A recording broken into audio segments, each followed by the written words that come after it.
Hello everyone, আমি মোহাম্মদ ফারহান হোসেন। তো আজকের এই ভিডিও লেকচারে আমরা অ্যালোহা নিয়ে আলোচনা করব। মিডিয়া অ্যাক্সেস কন্ট্রোল একটা টাইপ।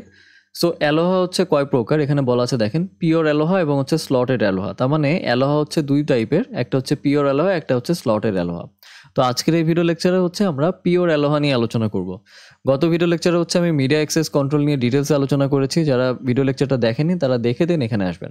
ওকে, আচ্ছা, তো আজকের এই ভিডিও লেকচারে আমরা পিওর অ্যালোহা নিয়ে আলোচনা করব। হ্যাঁ, যে পিওর অ্যালোহা এবং স্লটেড অ্যালোহা, এই দুই টাইপের মধ্যে পিওর অ্যালোহাটা আসলে কিভাবে কাজ করে।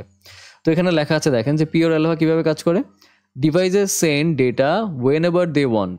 ঠিক আছে, তার মানে প্রত্যেকটা ডিভাইস ডেটা সেন্ড করতে পারবে মানে যখন তারা চায় আর কি, without checking if the channel is busy.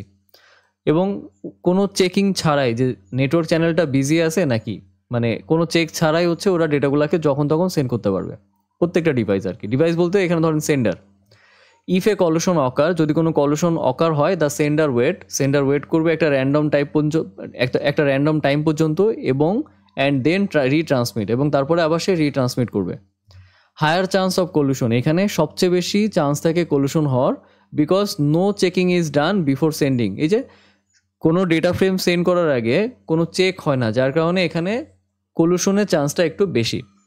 আচ্ছা, আমরা কেন আসলে পিওর অ্যালোহা নিয়ে আলোচনা করতেছি আমি আবার একটু বলি। যে ধরেন আমাদের কাছে যদি মাল্টিপল সেন্ডার থাকে, ধরেন এ বি সি ডিফারেন্ট যদি সেন্ডার থাকে, এই সেন্ডারগুলো যদি তাদের যেই ডেটা আছে বা ফ্রেম আছে, ডেটা ফ্রেম, এই ডেটা যদি একটা সেম নেটওয়ার্ক চ্যানেলের মধ্যে দিয়ে যদি সেন্ড করতে চায়, মানে সবাই একসঙ্গে তাদের ডেটা ফ্রেমকে যদি একটা নির্দিষ্ট নেটওয়ার্ক বা একটা নেটওয়ার্ক চ্যানেলের মধ্যে দিয়ে যদি সেন্ড করতে চায়, তাহলে এখানে কি একটা কলুশন অকার হয়। তো এই কলুশনটা দূর করার জন্যে অ্যালোহার দুইটা টাইপ আছে, একটা হচ্ছে পিওর অ্যালোহা, একটা হচ্ছে স্লটেড অ্যালোহা। এখন পিওর অ্যালোহা কিভাবে আসলে এই কলুশনটা দূর করে সেটাই হচ্ছে আমরা এখন দেখব। ওকে, এবং আমরা এতক্ষণ দেখলাম যে পিওর অ্যালোহা কি করে, যে প্রত্যেকটা ডিভাইস বা সেন্ডার তারা যখন ইচ্ছা তখন তাদের ডেটাগুলোকে সেন্ড করতে পারে, এবং সেন্ড করার আগে কোনো চেক করা হয় না যে এখানে যে নেটওয়ার্ক চ্যানেলটা থাকবে, হ্যাঁ, এখানে যে নেটওয়ার্ক চ্যানেলটা আছে, চ্যানেলটা কি বিজি নাকি না, এটা তারা চেক করবে না, মানে পিওর অ্যালোহা চেক করবে না। যদি কোনো কলুশন অকার হয়, ঠিক আছে, যদি কোনো কলুশন অকার হয়, তাহলে প্রত্যেকটা সেন্ডার একটা নির্দিষ্ট টাইম পর্যন্ত ওয়েট করবে এবং তারপরে তাদের এই ডেটা ফ্রেমকে আবার রিসেন্ড করবে বা রিট্রান্সমিট করবে। আচ্ছা, এরা বলতেছে যে এই পিওর অ্যালোহাতে আসলে কলুশনের চান্স হওয়ার সবচেয়ে বেশি। তাহলে সেটা কেমন বেশি, এটা একটু চলেন আমরা এখানে যেই ফ্লো চার্টটা দেখতে পাচ্ছেন, এই ফ্লো চার্টের মাধ্যমে একটু বোঝার চেষ্টা করি। ওকে, আচ্ছা, তার আগে আমরা নর্মালি যদি কোনো একটা ডেটা সেন্ড হয়, তাহলে আসলে আমরা কি চিন্তা করি, যে ধরেন এ, ঠিক আছে, এ সেন্ডার, হ্যাঁ, আচ্ছা, এ সেন্ড করতেছে ধরেন ই কে, ঠিক আছে, এবং এ ধরেন একটা ফ্রেম সেন্ড করে দিছে, ধরেন এটাকে আমি বললাম F1। এখন এই ফ্রেমটা সেন্ড হয়েছে এবং এই ফ্রেমটা সাকসেসফুলি রিসিভার এন্ডে রিসিভ হয়েছে। এটা কীভাবে বুঝবো, যখন রিসিভার এখান থেকে একটা অ্যাকনলেজমেন্ট পাঠাবে, এ যখন এই অ্যাকনলেজমেন্টটা রিসিভ করবে তখনই না বুঝতে পারবো যে এই ফ্রেমটা সাকসেসফুলি সেন্ড হয়েছে, তাই না? তার মানে আমাদেরকে অ্যাকনলেজমেন্ট রিসিভ হওয়া পর্যন্ত ওয়েট করতে হবে। যদি অ্যাকনলেজমেন্ট রিসিভ হয়ে যায় তাহলে আমাদের এই ফ্রেমটা সাকসেসফুলি সেন্ড হয়েছে, সেন্ডার টু রিসিভার।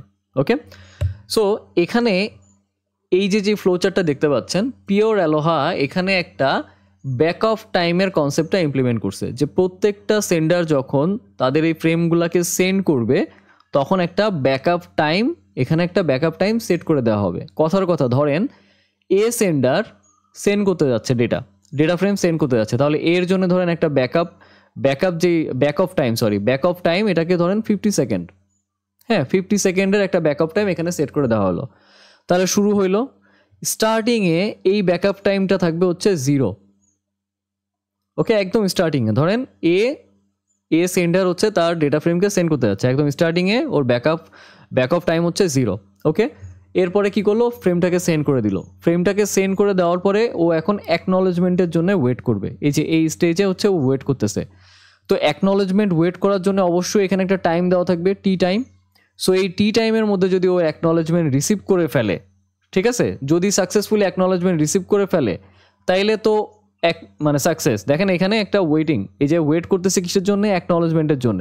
যদিও অ্যাকনলেজমেন্ট রিসিভ করে ফেলে, যে রিসিভ অ্যাকনলেজমেন্ট যদি ইয়েস হয় তাহলে তো সাকসেস, বাট যদিও অ্যাকনলেজমেন্ট রিসিভ না করে তাহলে ওর কারণ কি, কারণ এখানে অবশ্যই একটা কলুশন অকার হয়েছে। মানে সেম টাইমে বাকি যেই সেন্ডারগুলো আছে ওরাও তাদের ফ্রেমগুলোকে সেন্ড করছে। তার মানে অবশ্যই একটা কলিশন অকার হয়েছে। যদি কলিশন অকার হয় এবং যদি এই অ্যাকনলেজমেন্টটা রিসিভ না করে, তাহলে যদি যে নো হয় তাহলে কি হবে, এখানে যে ব্যাকআপ টাইমটা 0 দিয়ে স্টার্ট হয়েছিল এটাকে ইনক্রিমেন্ট করে দিবে। সো এখানে 0 ছিল, তাহলে ব্যাকআপ টাইমটা কি ইনক্রিমেন্ট হয়ে যাবে। এখন ইনক্রিমেন্ট হওয়ার পরে এখানে এই যে লিমিট, এই যে বলা আছে কি রিচ লিমিট, এই লিমিটটা কি, লিমিটটা হচ্ছে 50 সেকেন্ড। তো ব্যাকআপ টাইমকে 0 থেকে ইনক্রিমেন্ট করার পরে চেক করতে হবে যে এটা কি লিমিটে পৌঁছায় গেছে কিনা। ঠিক আছে, এই যে 50 সেকেন্ডে পৌঁছাইছে, যদি 50 সেকেন্ডে পৌঁছায় যায় তাহলে ইয়েস এখানে হচ্ছে অ্যাবর্ট হয়ে যাবে, মানে এই এ সেন্ডার আর হচ্ছে ফ্রেমটাকে সেন্ড করবে না। আর যদি হচ্ছে লিমিটে রিচ না করে তাহলে ও আবার একটা র্যান্ডম টাইম পর্যন্ত ওয়েট করবে, মানে এই এ সেন্ডার আবার হচ্ছে একটা র্যান্ডম টাইম পর্যন্ত ওয়েট করবে এবং তারপরে আবার সে তার ফ্রেমটাকে সেন্ড করবে এবং এই সাইকেলটা ততক্ষণই চলবে যতক্ষণ না পর্যন্ত ব্যাকআপ টাইম 50-তে পৌঁছাচ্ছে।